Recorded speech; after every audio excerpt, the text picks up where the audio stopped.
Ganda nga po mga lods. Ito nga pala yung dragon fruit ko dito. Mga tanim ko dati.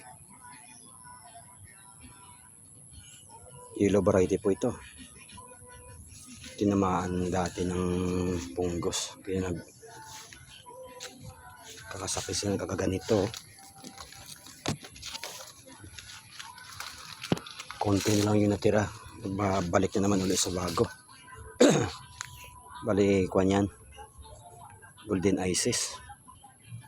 Saka lods, may mga papakita akong bagong koleksyon ko ngayon. Ito ay graffiti. Ito may tama na rin. Oh. Bukas mag-spray tayo lods. Ito nga pala lods, sabi ko lods. Oh.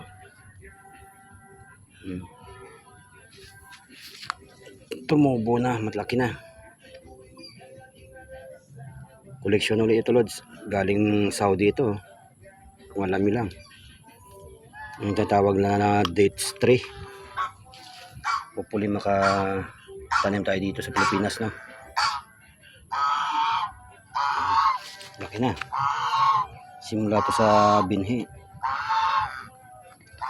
Gulat nga ako tumubo. Pwede pa dito sa Pilipinas. No? Ito yung dates 3. Tatawag na dates. Baka next week i-transplant ko na ito. Bukas mag-spray tayo.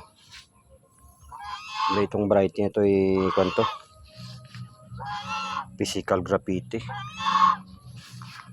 Naingay naman sa lods. Oh. Yabang na naman. Oh. Oh, tapang to. Oh. Ito na naman.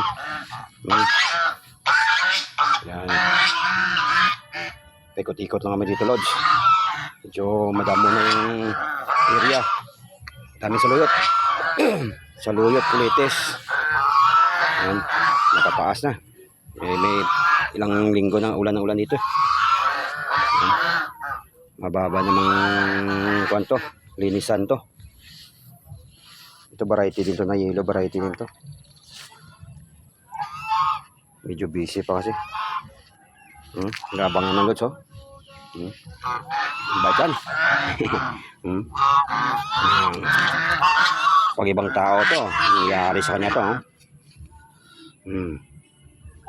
Oh. Lods, yung mga gulay dito. Update na ako lods. Ingat-ingat kayo. Yung mga manok. Mag-spray tayo bukas. Keep watching mga lods. Thank you.